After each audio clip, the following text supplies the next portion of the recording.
মোৰ ল'ৰাটো আহিলে কবি যে মই তাক তুলি তালি ডাঙৰ দীঘল কৰা নাই, মই তাক পঢ়াই শুনাই ডাঙৰ মানুহ কৰা নাই। সি হাঁফুল ফুটি ওলালে। নমস্কাৰ সকলোকে, মই শেৱালি আকৌ নতুনকৈ ভিডিঅ' এটা দিছোঁ। যদিহে ভিডিঅ'টো ভাল লাগে আপোনালোকে লাইক, কমেণ্ট, শ্বেয়াৰ আৰু ছাবস্ক্ৰাইব কৰিব আৰু ভিডিঅ'টো শেষলৈকৈ চাব।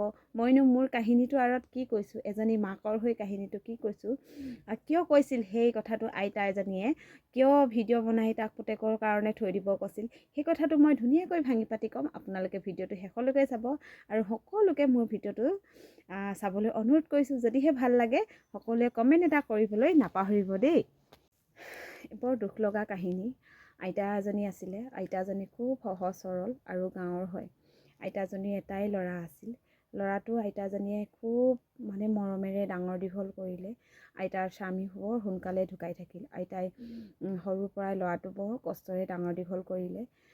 ল'ৰাটো যেতিয়া 9-10 পালেগৈ এনেকৈয়ে পঢ়াই শুনাই থ'লে আৰু যেতিয়া হাই ছেকেণ্ডেৰী পাছ কৰিলে ল'ৰাটোৱে গুৱাহাটীৰ এখন ভাল কলেজত পঢ়োঁ বুলি গুচি গ'লগৈ। ল'ৰাটো যেতিয়া পঢ়োঁ বুলি গুচি গ'ল তাক আইতাই তেতিয়া তাৰ দায়িত্ব ল'বলৈ নোৱাৰিলে, কাৰণ এটা ডাঙৰ সেই ল'ৰাটোৱে নিজেই পঢ়ি পিনে ডাঙৰ হ'ম পঢ়ি শুনি নিজে ভাল মানুহ হ'ম বুলি ওলাই গুচি গ'ল। মাকক প্ৰতিশ্ৰুতি দিলে যে মই তোমাক সদায় চাম বুলি, আৰু আইতাই সেই প্ৰতিশ্ৰুতি বুকুত বান্ধিয়ে আইতাই সদায় ৰখি থাকে যে মোৰ ল'ৰাটো আহিব। এদিন দুদিনকৈ ল'ৰাটো 2টা বছৰ পাৰ হৈ গ'ল। তাৰপাছত 2টা বছৰ ল'ৰাটো আহিব বুলি আইতাই চাই থাকে, বাটলৈ চাই থাকে, কিন্তু ল'ৰাটো নাহে। এদিনৰ মূৰে মূৰে আইতাই তাৰ ফটোখনকে বুকুত লৈ লৈ চাই থাকে। কিন্তু এটা সময়ত এদিন এনেকৈ ল'ৰাটো পটককৈ গুৱাহাটীৰ পৰা আহিলে আৰু মাকক ক'লে যে মা, মই এটা ভাল চাকৰি পাইছোঁ, দূৰলৈ যাবগৈ লাগিব, আমেৰিকা এখন জেগালৈ যামগৈ বুলি ক'লে।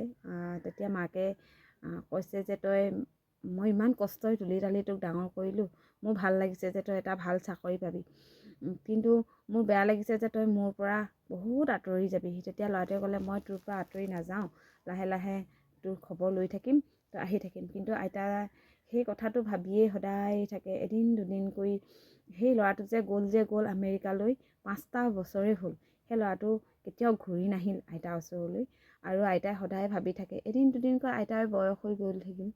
লাহে লাহে আইতাৰ বয়স হোৱাৰ পাছত আইতাই ভাবি থাকে ল'ৰাটো আহিব, কিন্তু ল'ৰাটোৱে যে আমেৰিকাতে বিয়া বাৰু পাতি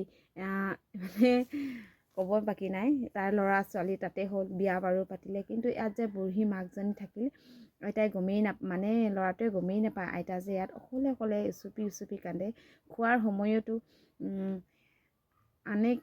মাক হিচাপে সি এখন কাঁহী ল'ৰাটোৰ কাৰণে আগবঢ়াই থয় আৰু এখন কাঁহী সি খায়। সদায় সেই কাঁহী ভাত কুকুৰটোক দিয়ে, কাৰণ কেলৈ মোৰ ল'ৰাটোৱে খাইছে বুলি সেই কুকুৰটোকে সি দি পিনে থয়। কিন্তু শেষত ল'ৰাটোৱে নাহে।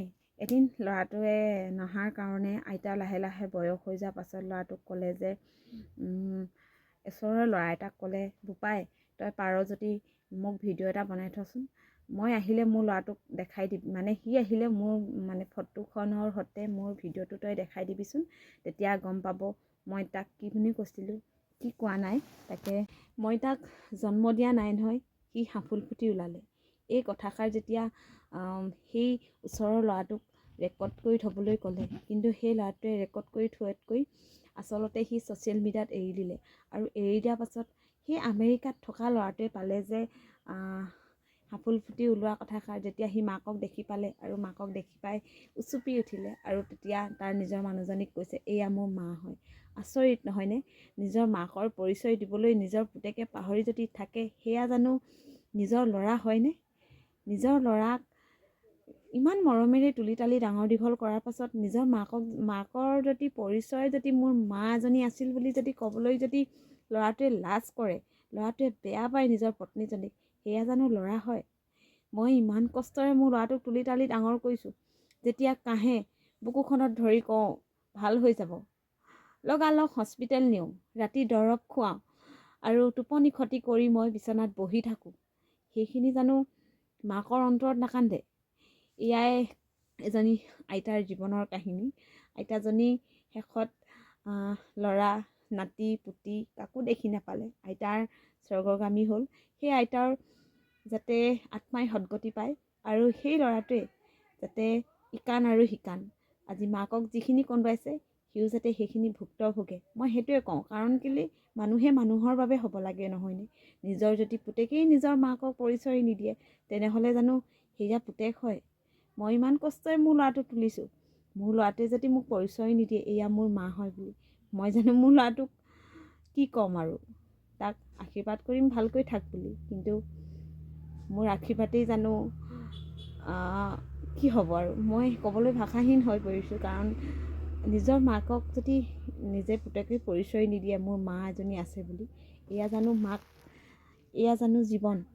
এয়াই জানো 9 মাহ 9 দিন গৰ্ভত থৈ মাকে ডাঙৰ দীঘল কৰে? এয়াই আইতাজনী কাহিনী। ইমানেই কৰিলোঁ। আপোনালোকে যদি ভিডিঅ'টো চাই ভাল পালে প্লিজ আপোনালোকে কমেণ্ট এটা কৰিবলৈ নাপাহৰিব।